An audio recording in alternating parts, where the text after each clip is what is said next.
में धर्मांतरण का सरगना जलालुद्दीन उर्फ छांगुर बाबा के मामले में अब कार्रवाई तेज हो गई बा। यूपी एटीएस, ईडी और स्थानीय पुलिस जौन बा वो अपन जांच तेज कर दिले बा। नमस्कार, आप देखा थई खबर खास बा। हम आपके साथ दीप्ति शाही सिंह। छांगुर बाबा के खिलाफ जांच जैसे जैसे तेज होत बा, छांगुर बाबा के खिलाफ कई ऐसे सबूत सामने आवत बाना जौन चौंकावे वाला बाना।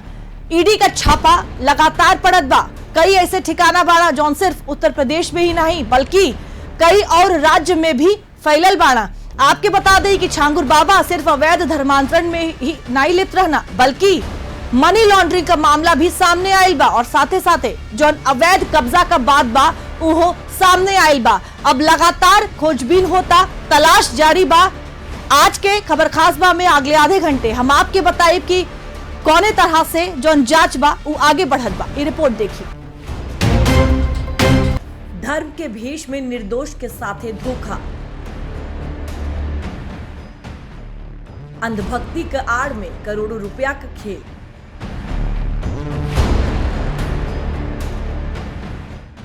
अब ईडी खंगालत बा छांगुर बाबा के कुंडली। मुंबई से दुबई तक पकड़ में धर्मांतरण मंडली। बलरामपुर के ई धर्मांतरण का अड्डा के पिछला हफ्ता योगी सरकार के बुलडोजर से जमीन पर उखाड़ फेंकल गई बा।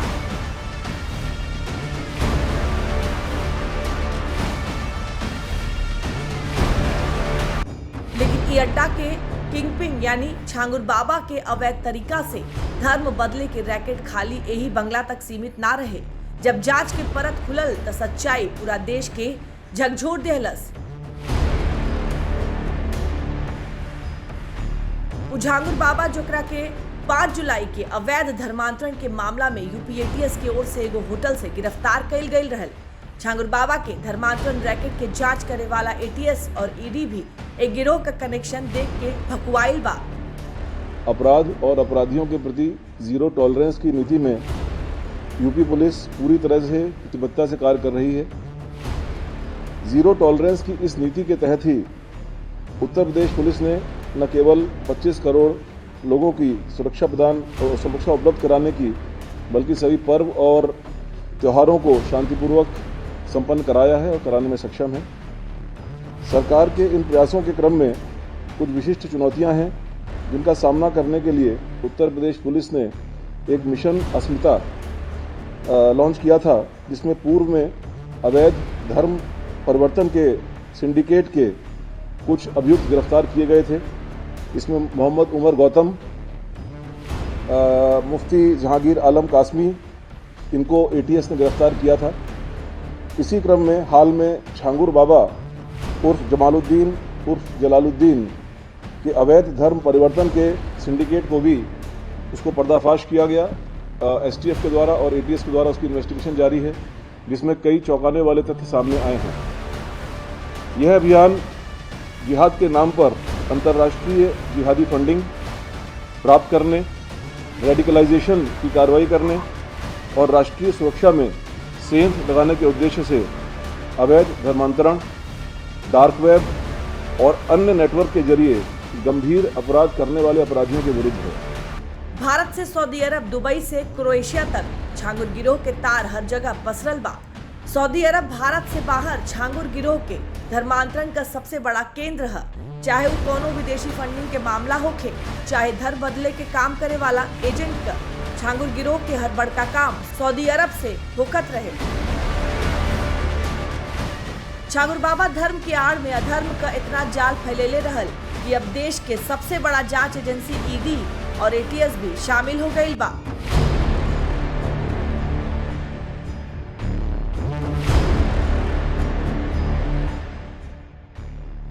ईडी गुरुवार के छांगुर के 14 ठिकाना पर रेड कैलस। इनमें 12 ठिकाना पर रेड मुंबई में भइल और 2 ठिकाना पर रेड बलरामपुर में भइल। वहीं शुक्रवार के भी ईडी छांगुर बाबा के बलरामपुर स्थित कई ठिकाना पर छापेमारी कैलस। दावा बा कि ईडी 100 करोड़ के फंडिंग के मामला में छांगुर के खिलाफ कार्रवाई कैले बा। काहे से कि यूपी एटीएस के छांगुर बाबा गिरोह का हवाला नेटवर्क, संदिग्ध बैंक लेन देन और विदेशी फंडिंग के बहुत सुराग मिल गई रहे। एटीएस एकरा संबंध में ईडी के दस्तावेज सौंप देले रहल। ओकरा बाद ही कार्रवाई भइल बा, जोना के इंतजार पहले ही से होखत रहे।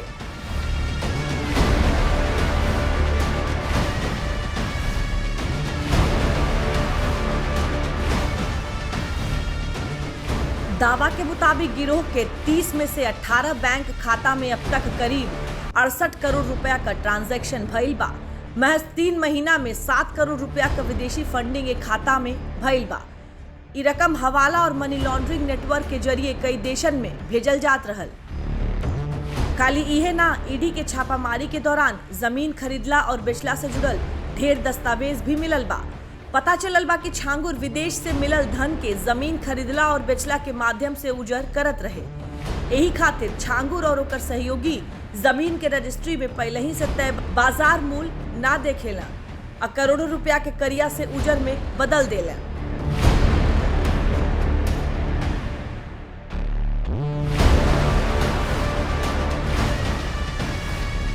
ईडी के सर्च ऑपरेशन के दौरान छांगुर और सहयोगियन का प्रॉपर्टी का काफी डॉक्यूमेंट मिलल बा। ईडी के मुताबिक छांगुर गैंग का सारा प्रॉपर्टी प्रोसीड ऑफ क्राइम बा, यानी अपराध से कमाई गई ई सारा संपत्ति अब जब्त हुई। छांगुर धन परिवर्तन का पूरा गठजोड़ बलरामपुर से शुरू कैले रहल। 2011 से पहले वो बलरामपुर के गांव-गांव में घूम के रत्न अंगूठी बेचत रहे। छांगुर लोगन का भरोसा दिलावत रहे कि अगर उ लोग ओकर दिहल अंगूठी पहनिया तो कुल परेशानी खत्म हो जाई। नसरीन उर्फ नीतू, जोने की मुंबई से एगो लड़का होके के चाहत में आयल रहे, उ छांगुर के शब्द से इतना मंत्रमुग्ध हो गई कि छांगुर के जिद पे वो अपन धर्म बदल दिहलस। एजे से छांगुर के धर्मांतरण का विचार दिमागे में आयल और धर्मांतरण का पूरा गठजोड़ स्थापित कर दिहलस। छांगुर के धर्मांतरण का एक करिया गठजोड़ में कुल चीज शामिल बा, जैसे अपार धन, विदेशी दौरा और राजा के जिंदगी। छांगुर धन परिवर्तन के करिया धंधा से इतना कमाई कैलस कि वो अपन बलरामपुर में किला खान हवेली खड़ा कर लेलस। लेकिन अब इधर परिवर्तन का रैकेट उजागर भइल त ई किला जैसन हवेली माटी में मिल गई।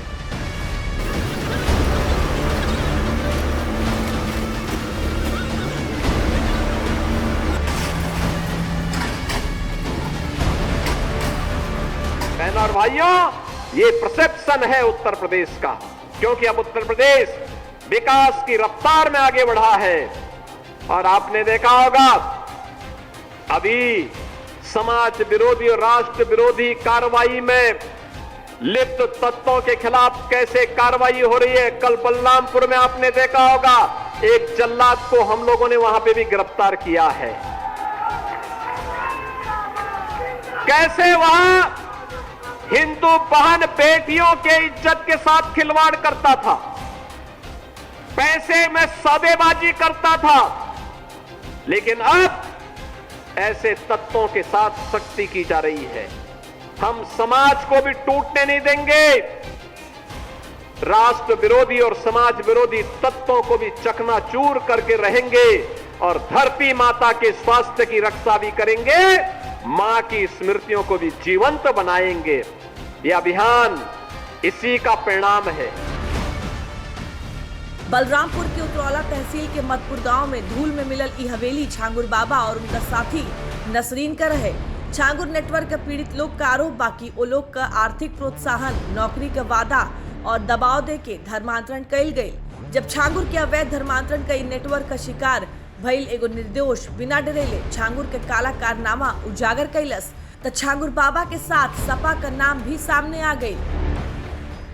और ये कि मेराज के घर वाले क्या करते थे, पिता उसके क्या करते थे?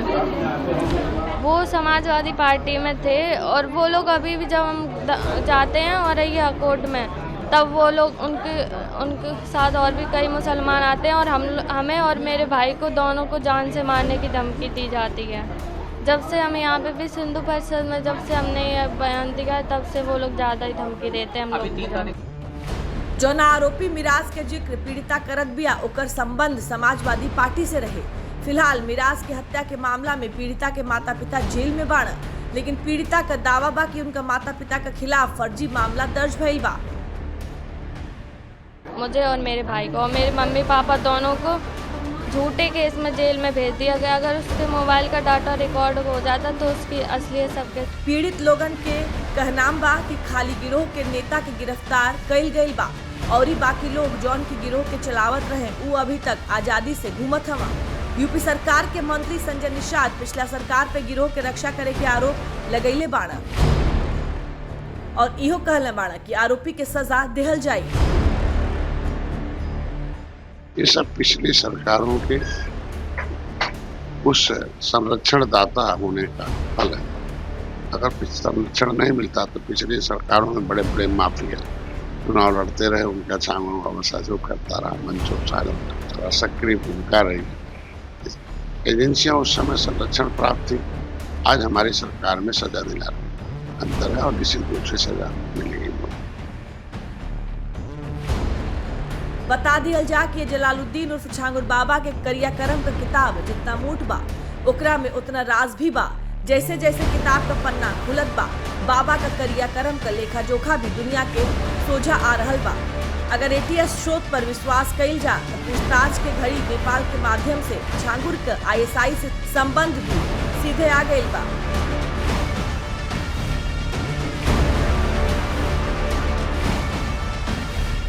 छांगुर अपने आलिशान कोठी की आतंकी ट्रेनिंग कैंप बनावत रहल। एटीएस अपने एफआईआर में एकर जिक्र कईले बा। एटीएस जांच में पाइल बा कि छांगुर नेपाल सीमावर्ती क्षेत्र में जमीन खरीदत रहल, जेके छांगुर आतंकी टेरर कैंप बनावल चाहत रहल। साथ ही साथ इहो दावा बा कि नीतू उर्फ नसरीन जे कबो छांगुर बाबा के परछाई रहली, धर्मांतरण रैकेट से जुड़ल बहुत राज के खुलासा कईले बाड़ी। नीतू एटीएस से पूछताछ में दावा कईले बाड़ी कि छांगुर के पूरा खेल बिगाड़ देले रहली। असल में बेटा महमूद की गिरफ्तारी के बाद छांगुर विदेश भागे के तैयारी करत रहे, लेकिन नीतू के शक रहे कि बाबा ओकरा के छोड़ के अकेले चल जाइए। यही से वो 81 दिन तक लखनऊ के एगो होटल में बाबा के संगे अंडरग्राउंड रहल। लेकिन ए बीच 5 जुलाई के यूपी एटीएस छांगुर बाबा और नसरीन के गिरफ्तार कर लेलस। शनिवार के यूपी एटीएस के बहुत सफलता मिलल बा। एटीएस बलरामपुर में छांगुर बाबा के करीब मानल जाए वाला सबरोज और शहाबुद्दीन के गिरफ्तार कर ले बा। यूपी एटीएस सबरोज और शहाबुद्दीन के बलरामपुर से गिरफ्तार कैलस। दोनों आरोपियन के राजद्रोह, धोखाधड़ी और यूपी विधि विरुद्ध धर्म परिवर्तन प्रतिषेध अधिनियम के धारा के तहत गिरफ्तार कैल गई बा। ये दोनों आरोपी के छांगुर बाबा के धर्मांतरण अभियान का एक्टिव मेंबर मानल जात बा। पुलिस हिरासत खत्म भइले के बाद छांगुर बाबा और उनका साथी नसरीन उर्फ नीतू के जेल भेज दिहल गईल बा। लेकिन कहल जात रहल बा कि जांच एजेंसी अबहिन भी बहुत सवालन के जवाब नइखे मिलल। इसे जांच एजेंसी छांगुर और नसरीन के फिर से रिमांड पर ले सकेला। जांच से पता चलल बा कि 2016 से 2020 के बीच नसरीन और नवीन कुल 19 बार विदेश यात्रा कैले रहना। अब जांच एजेंसियन के सीधा सवाल बा कि दुबई में उनकर मालिक के है। बतावल जात बा कि छांगुर बाबा दुबई से कोनो ट्रेनर के धर्मांतरण खातिर बुलावत रहे।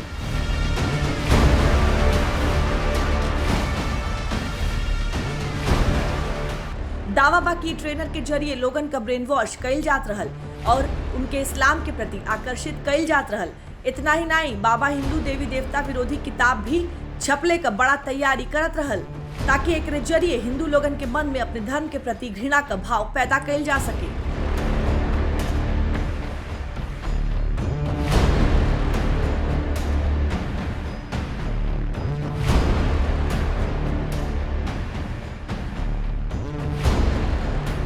दावा त इहो बा कि छांगुर बाबा ट्रेनिंग खातिर 2 आलिशान बंगला बनैले रहल। ए बंगला में कमरा तहखाना जैसन बनैले रहल। इहो दावा कईल जात बा कि छांगुर बाबा अपने बेटा महबूब के दुनिया के सबसे अमीर आदमी बनावल चाहत रहे। काला धन के सफेद में बदले खातिर वो संपत्ति और बाकी कारोबार का जिम्मेदारी अपने बेटा महबूब के सौंप दिले रहे। छांगुर के ई काम के चलते नसरीन छांगुर से नाराज होके लगल त नसरीन छांगुर नेटवर्क के कई गो राज खोल दिहलस। छांगुर के नेटवर्क में नसरीन नंबर 2 पे रहल, लेकिन छांगुर नसरीन से नंबर 2 का पोजीशन छीन कर बेटा महबूब के दे दिला, जिसे नसरीन खफा हो गई। यही खातिर नसरीन पुलिस के सामने छांगुर नेटवर्क का कई राज खोल दिहलस। नसरीन पुलिस के बतैलस कि धर्मांतरण के खातिर विदेश से छांगुर मौलाना के बुलावत रहे।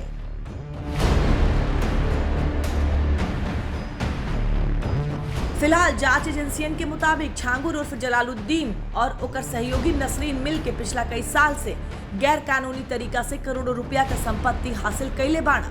इ गैर कानूनी काम में विदेश से पैसा के बरसात भइल बा।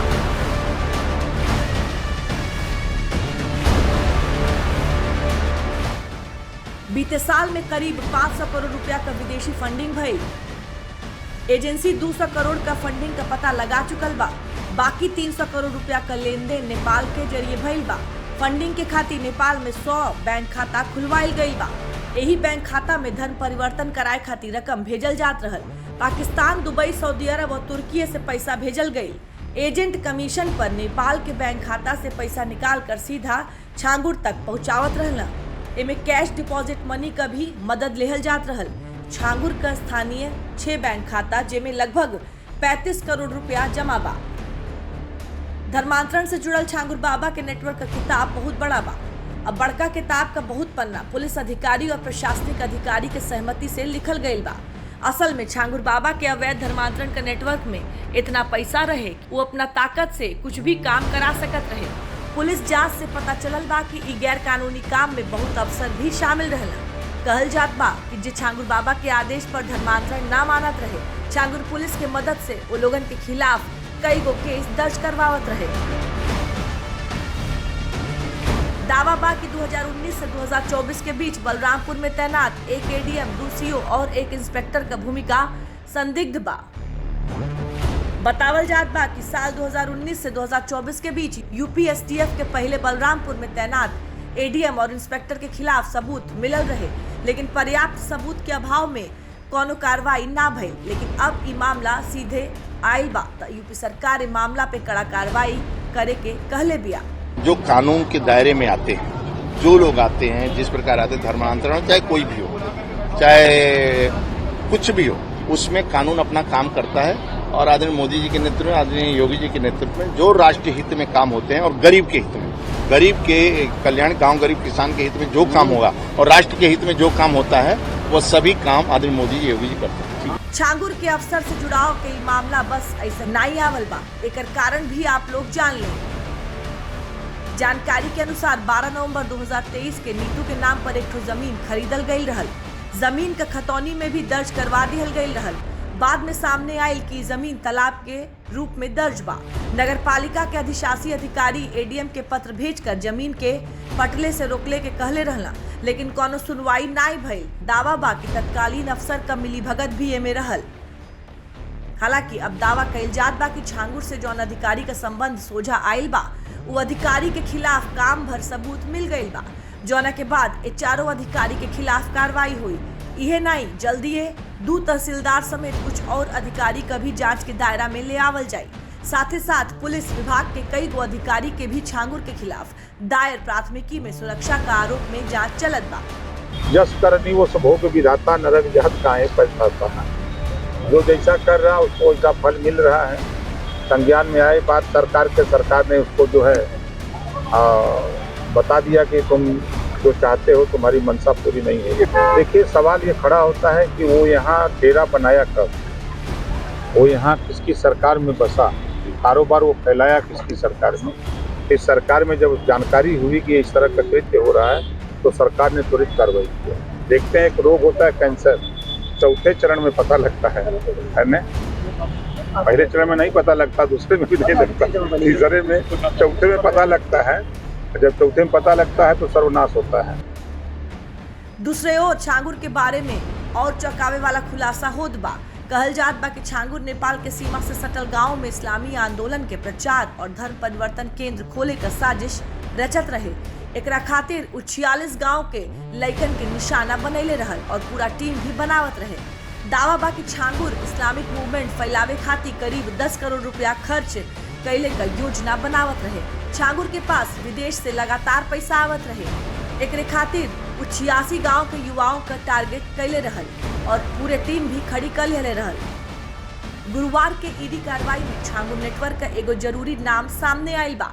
शहजाद शेख, जेकरा के छांगुर के बहुत करीबी बतावल जाला। ईडी के 2 अवैध संपत्ति के कागज भी मिल गईल बा। बतावल जात बा कि ई दोनों संपत्ति धर्मांतरण के अवैध पैसा से खरीदल गईल रहे। ये दोनों संपत्ति पेरिस और मुंबई के रिजवी हाइट्स में बा, जौन शहजाद शेख के नाम पे बा। एकरा संगे संगे ईडी के शहजाद शेख के फोन से विदेशी पैसा का फोटो भी मिलल बा। शहजाद शेख के फोन से मिलल विदेशी नोट का फोटो मिलल बा, जौन क्रोएशिया का है। ये आधार पे ईडी के धर्मांतरण के रैकेट में फॉरेन करेंसी के इस्तेमाल भइले का भी शक बा। जैसे जैसे छांगुर बाबा के करिया कारनामा के परत सामने आवत बा, खूब बयान भी आवत बा। बीजेपी नेता और राज्यसभा सांसद ब्रिजलाल गुरुवार के बात के लेके एगो बड़ा बयान दिले बाड़ा। पर्सनल नॉलेज है, वहाँ आतंकवादी रहे हैं, तो छांगुर बाबा जो अवैध धर्मांतरण करा रहा था, एक लक्ष्य है, भारत को गजवाए हिंद बनाना, इस्लामिक इंडिया बनाना। और इसी के तहत कि किस तरह यहाँ की डेमोग्राफी बदल दिया जाए, आबादी बदल दिया जाए, रोहिंग्या बसा लो, बांग्लादेशी बसा लो, यहाँ जो हिंदू हैं उनका लोभ दे करके धर्मांतरण करा लो और अल्टीमेटली भारत को गजवाए हिंद बना दिया है। इसलिए जो है मकसद ये दुनिया का है, दुनिया में आतंकवादी कट्टरपंथी संगठनों का है, और उससे ये फंडिंग लेकर छांगुर बाबा ये कर रहा था। मैं योगी आदित्यनाथ को पुनः साधुवाद देना चाहूँगा, जो उसका जो किला था उसको ढहाया, और उसमें जो लिंक निकल कर आ रहे हैं वो बड़े खतरनाक हैं। और ये योगी राज है, वो देश में मोदी राज है, और मैं उम्मीद करता हूँ कि इसमें हमारी सेंट्रल एजेंसी कहीं न कहीं आगे पीछे NIA को भी शामिल होना चाहिए, जिससे पूरे नेटवर्क का जो भारत को गजवाए हिंद का सपना छांगुर बाबा पाले था, उसका पूरा अनावरण हो, ये जेलों में जाए और फिर ऐसी हरकत करने की किसी की हिम्मत है। जौना विदेशी साजिश की ओर राज्यसभा सांसद ब्रिजलाल इशारा कैले बाड़ा, ओकर कड़ी भी जुड़ल दिखाई दे, काहे से कि जांच में छांगुर बाबा के विदेशी खाता के जानकारी पहले से ही सामने आ चुकल बा। दावा बा कि ईडी के अब तक शारजहां, दुबई और UAE में कुल 5 बैंक अकाउंट का जानकारी मिलल बा। इनमें शारजहां और दुबई के एक्सिस बैंक, UAE के HDFC bank, Emirates, NBD bank और फेडरल बैंक शामिल बा। एक खाता के जरिए कब, कितना और कहां पैसा ट्रांसफर भइल, एकर जांच ईडी करत बा। विदेश में फैलल बाबा के एजेंट और फंडिंग नेटवर्क का भी पता लगायल जात बा।